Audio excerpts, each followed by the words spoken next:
Snow fell thick that night, so thick it blurred the edges of buildings and swallowed the sound of traffic. The city felt smaller, quieter, almost erased beneath the white. Claire sat alone on a metal bench inside the nearly empty bus station. She wore only a thin navy dress and a pair of worn flats. No coat, no suitcase, no plan. In her trembling hand were the divorce papers. The ink had begun to smudge where snowflakes had melted against them. "You're useless because you can't have children." Her husband's final words echoed in her mind, louder than the wind howling outside. 6 years of marriage. 6 years of appointments, charts, tests, and whispered prayers that ended in silence. 6 years of subtle blame that eventually hardened into cruelty. Tonight, it ended with the door slamming behind her, her belongings thrown into the hallway, neighbors pretending not to see, the world closing itself off, one door at a time. The bus station had been the only place with a roof and a bench. Her fingers were turning purple from cold, but she barely felt them. The deeper ache was inside her chest, a hollow place where hope used to live. She bowed her head, breath fogging in front of her. "God," she whispered, her voice breaking, "if you still see me, please don't leave me here." She wasn't even sure she believed he would answer. For years she had prayed for a child. Now she prayed just to survive the night. Boots crunched across the snowy pavement outside. The sound grew closer.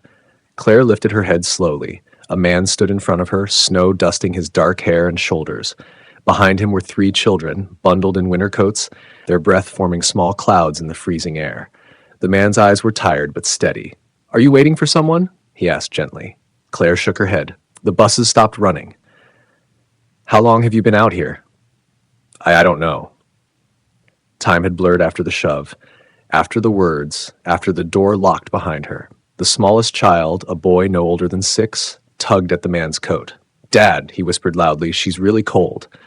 The man glanced back at his son, then at Claire again. Something shifted in his expression, hesitation giving way to decision. "Do you have somewhere to go tonight?"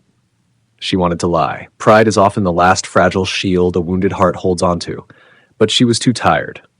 "No," she admitted. The middle child, a girl with braids peeking from under her hat, stepped closer.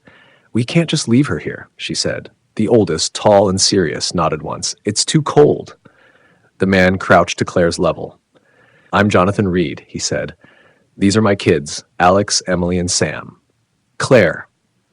Jonathan removed his coat without another word and placed it around her shoulders. It was still warm from his body. "I can't," she began. "You can," he said firmly but kindly. "My car is across the street. Come warm up at our house. You can stay the night." "Why?" she asked softly, unable to stop herself. He looked at his children, then back at her. "Because my kids are watching," he said. "And I want them to grow up knowing that when God puts someone freezing in front of you, you don't walk away." The words landed deep. When God puts someone in front of you, Sam reached out and slipped his mittened hand into hers.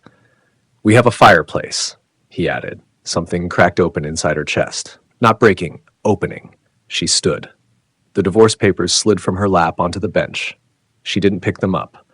Some endings deserved to stay buried in the snow. Jonathan's house glowed warm against the dark street. Inside, it smelled like pine and something sweet baking earlier in the evening. "Shoes off," Emily instructed cheerfully, already kicking hers aside. "Dad hates wet floors." Claire slipped off her flats, her numb toes barely obeying her. "Go sit by the fire," Jonathan said. "I'll make coffee."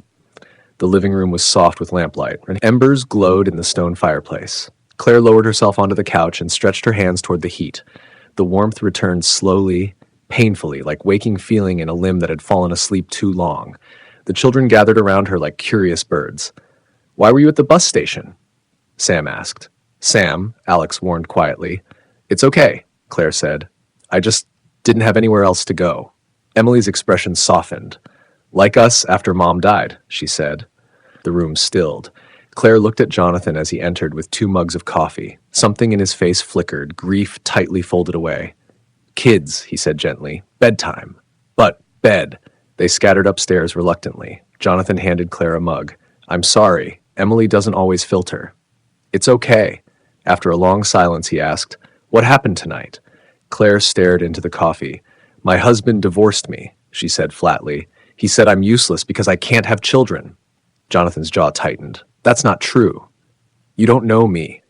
I know enough, he replied. God doesn't make useless people, and anyone who throws a woman into a snowstorm is the one with the problem, not her. Her throat tightened. No one had defended her like that before. You can stay, he added, as long as you need. She looked up sharply.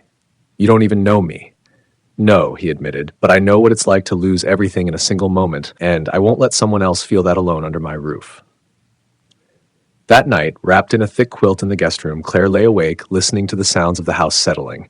For the first time in years, she felt safe. And somewhere deep in her heart, she wondered if maybe God had answered her prayer, not with thunder, but with a knock on frozen pavement. Morning arrived, loud and chaotic. Sam cried because he couldn't find his library book. Emily argued about basketball practice. Alex stood by the counter trying to restore order. Jonathan flipped pancakes with one hand and packed lunches with the other. Claire stood in the doorway, unsure whether she belonged. Coffee's fresh, Jonathan said, glancing at her. Can I help? He hesitated only a second before handing her a spatula. Don't let them burn. Emily appeared at her elbow. Dad never uses enough chocolate chips.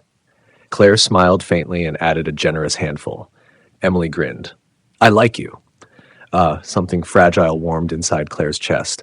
By the time the children left for school, Claire had dishes and folded napkins like she had done it 100 times before. I have work, Jonathan said. Make yourself at home. What do you do?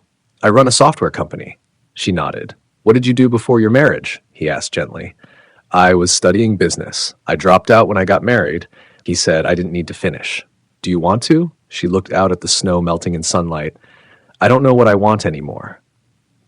That's okay, Jonathan said. You've got time. Days became a week. Jonathan insisted on paying her for helping around the house. It's not charity, he said. It's work, and you're good at it. Claire resisted at first, but eventually accepted because she needed something to anchor her identity to. She moved into a small room that had once been Jonathan's late wife's office. Sarah. Her name lingered in the corners of the house like a soft echo. Claire was careful not to disturb it. Weeks turned into months. She helped Sam practice spelling words every night. She sat through Emily's basketball games, cheering louder than anyone. She stayed up late explaining science problems to Alex.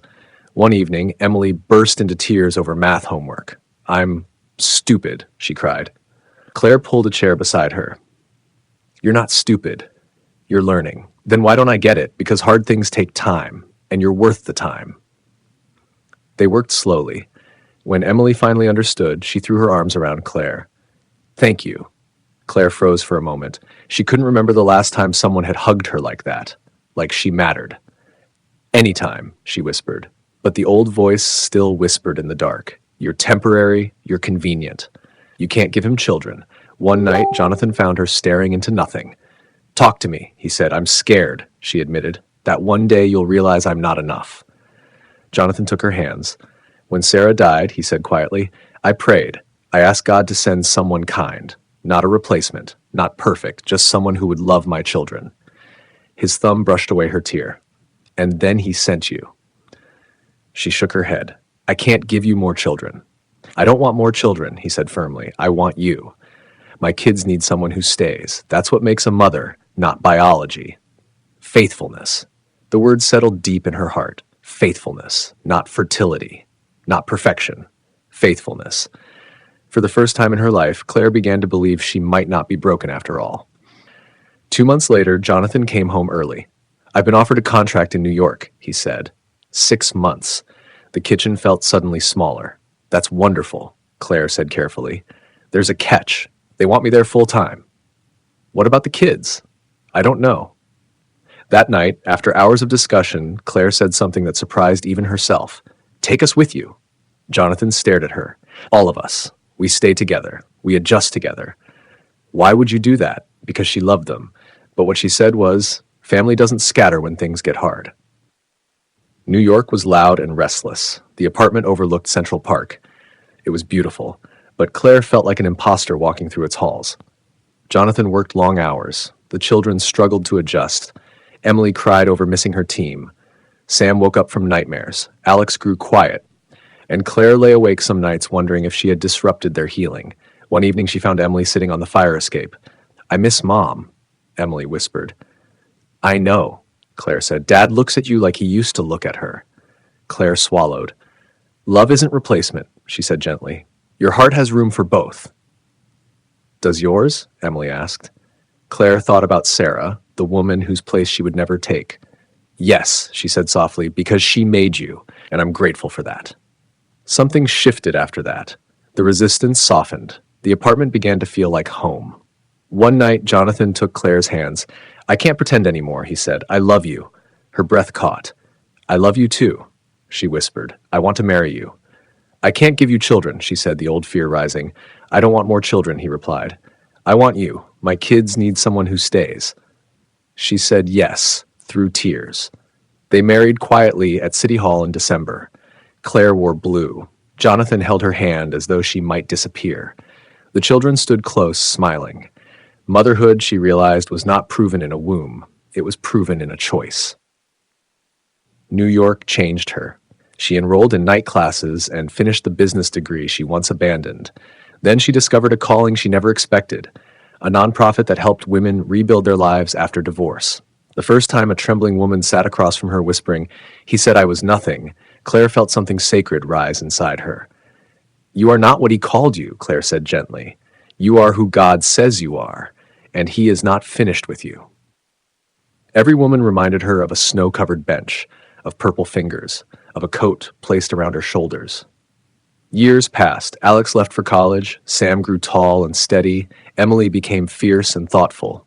On the day of Emily's high school graduation, Claire sat between Jonathan and Sam. Alex had flown in. They were all there, whole. Emily stepped up to the microphone. I want to thank my family, she began. Her eyes found Claire. 7 years ago, Claire came into our lives when we were broken. She could have left 100 times, but she stayed. She became my mom, not because she had to, but because she chose to. Claire wept openly. Jonathan squeezed her hand. Sam wrapped his arm around her shoulders. In that moment, the word useless lost its final echo. 7 years after that snowy night, Claire stood in the same backyard garden she had once entered as a stranger. Jonathan wrapped his arms around her from behind. What are you thinking about? He asked. That night, she replied softly. When you found me.